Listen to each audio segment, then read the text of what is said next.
My special mug's back. It's time for another 19 Stephen King moments that live inside my head rent-free. Hi everyone, welcome back to my channel. I'm Dave Musson and this is the place where I talk to you about all things Stephen King. Sure, I also have a book club where I recommend great horror books that aren't written by Stephen King, and I talk about horror movies in my Silver Scream section. But this is a Stephen King video and this is this month's book special, and I'm actually doing a sequel to a video I did maybe a couple of years ago now, where basically I pulled out of my Losers Club podcast mug, pulled out the names of Stephen King books. They're all written on bits of paper in here. And I offered, just looking at the title of the book, I offered one moment from that book that lives rent-free inside my head. So it's one memorable scene. The one that sparked the whole special was the fact that every time I think of Cujo, I think of Steve Kemp jizzing all over the bed. And amazingly, that one came up in the first special. I will link that first special up there and down below as well, so you can check that one out. But you guys seem to enjoy it, and I've been wanting to do a sequel for a while, and now is the time. So I've taken out the 19 books that got covered last time, but the rest are all still in the mug. Don't forget to check out the Losers Club podcast, by the way. So I'm just going to pull 19 of these out, tell you what book we're doing, and just offer my rent-free moment from that book. This is a standout moment, just a bit of fun. So let's get into it, shall we?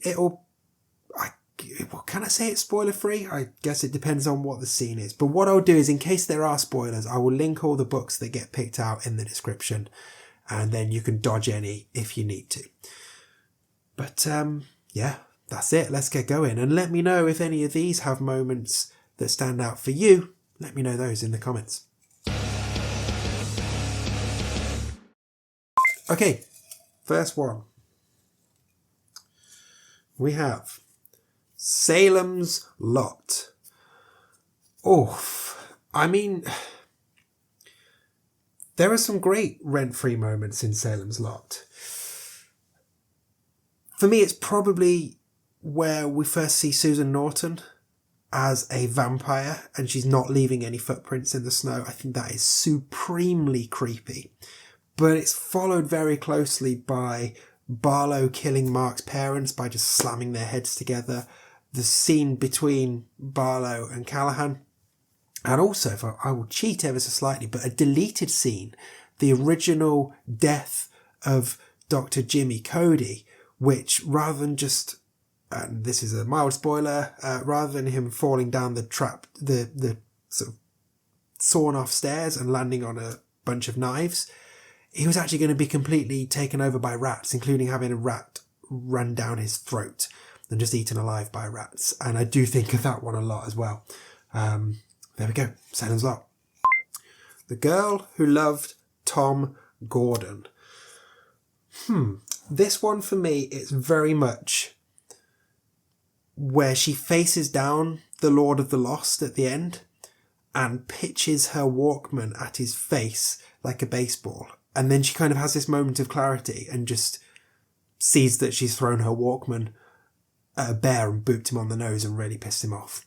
It's just, yeah, that moment. Super. Okay, next up. Firestarter.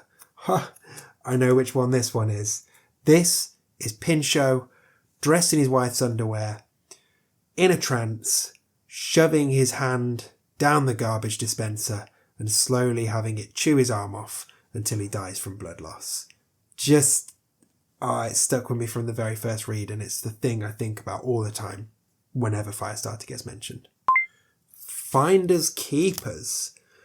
Ooh, Finders Keepers. Not loads sticks in the memory of Finders Keepers, actually. I guess it's more thematic stuff. I think mostly of just the character. I can't even remember the kid's name. Is it Pete?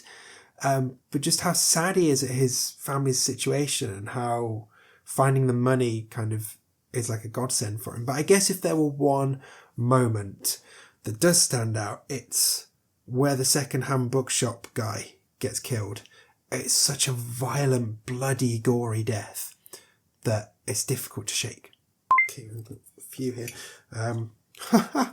Oh, wow. Faithful. So this is a book I haven't actually covered yet. I probably should do a 19 Reasons treatment for it. This is Stephen King's non-fiction book about the Boston Red Sox in the year that they ended up winning the World Series, which he co-authors with Stuart Onan. And actually, I mean, I hated reading this book because I hate baseball and it's really long and boring, this book.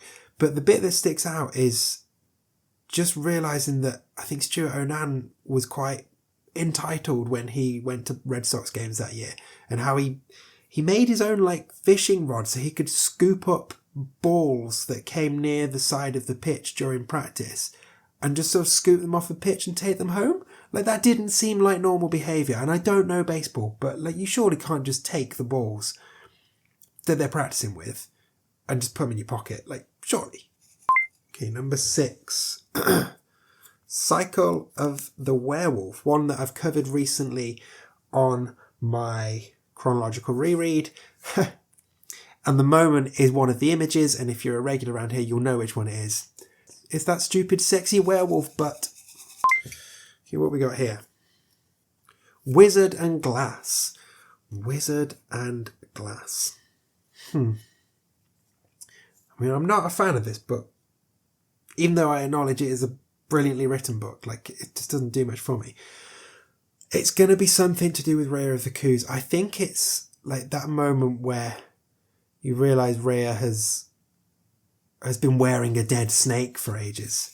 Although the scene where she's inspecting Susan to verify her purity is pretty fucking harrowing as well. But yeah, Rhea's a good character. What we've got here? Wolves of the Calla, another Dark Tower one. Wolves of the Calla. Oof. This is stretching it a bit. I mean, you'd think the images of the wolves themselves would be ones, but the battle is so short, it's almost an anticlimax. I think actually seeing pregnant Susanna, scuttling off and eating bugs and stuff, yeah, that's probably it. Okay, so let's find book number 9. Gerald's Game. I have some strong contenders for Gerald's Game. Obviously, the Moonlight Man is the way the Moonlight Man is standing in the corner of the room, and the sort of reveal that was real. Yeah, really good. But it's got to be the degloving, right? I mean, come on. And Mike Flanagan did it in the film, and it's all kinds of harrowing. So, 10 more to go. Having fun? I am. So we've had Finders Keepers. We now got End of Watch. Not a good book. Not a good book at all. Oh, God, a standout moment of End of Watch. God, I'm trying to remember what even happens in that book. I guess the climax in the snow with Jerome driving the snowplow and crushing Brady in whatever body he's in. Yeah, that was pretty good. Number 11. The Stand.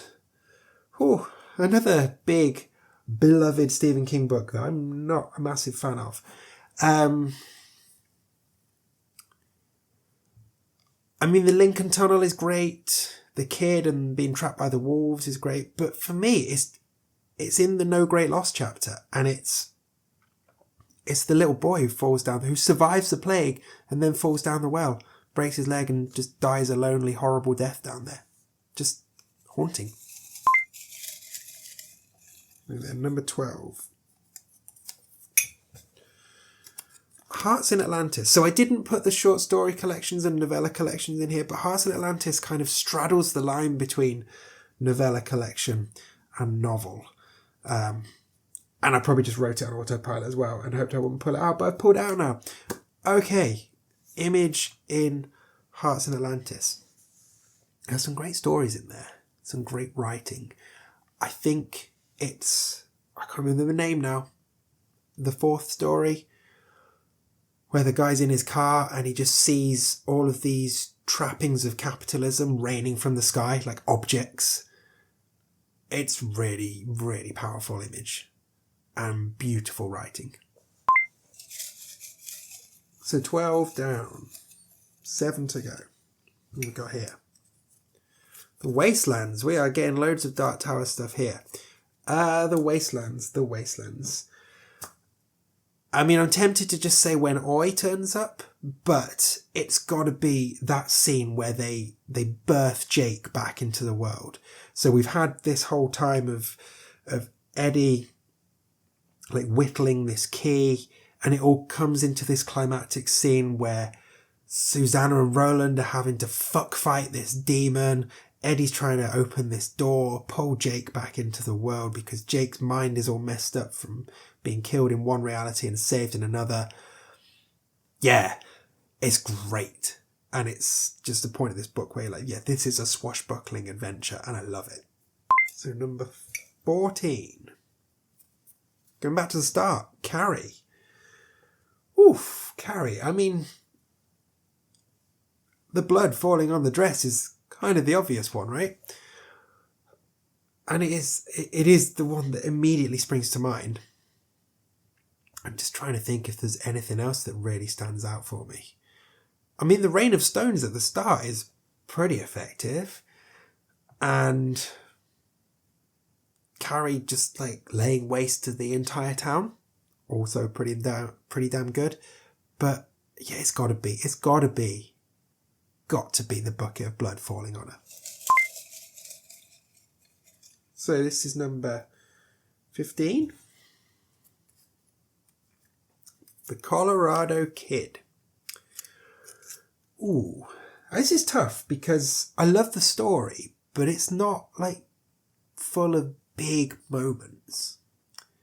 It's a yarn. It's something you just want to indulge in the mystery of. So what to pick?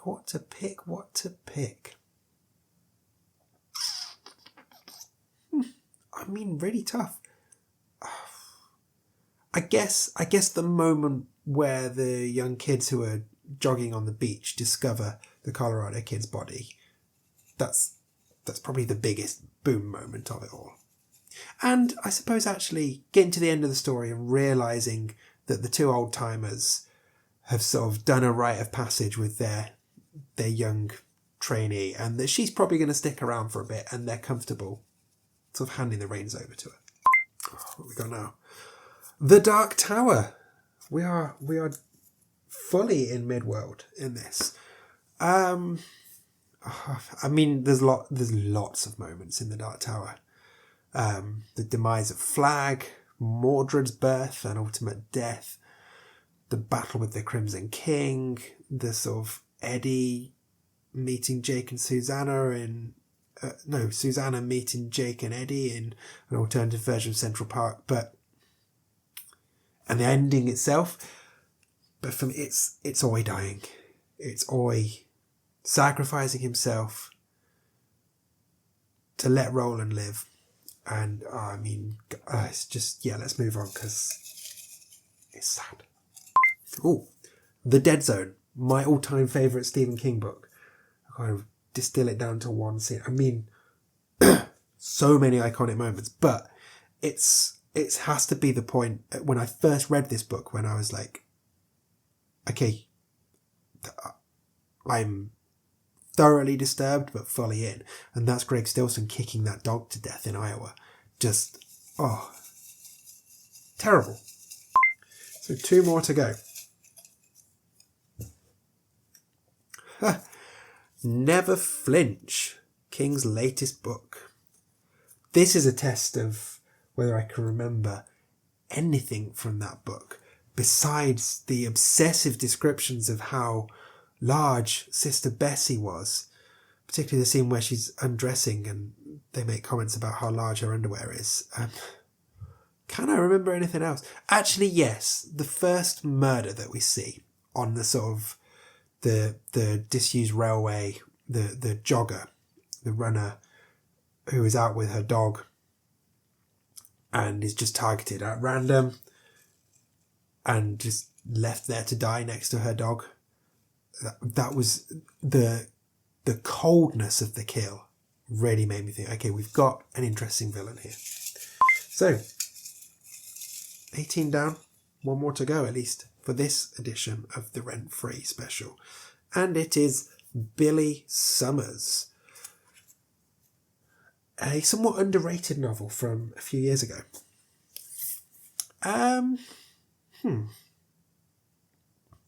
I think for me, the thing I think about most that sticks in my head of Billy Summers is where he's looked across the bay and seen the kind of flickering ghost of the Overlook. And then he's doing his writing in that little summer house, and there's a picture of the Overlook hedge animals, and it's changing every time he looks at it. And he has to keep turning it to face the wall. And it just kind of suggests that malevolence is still there. And the hedge animals are creepy as heck anyway, from The Shining. So yeah, I think it's that. And there we are.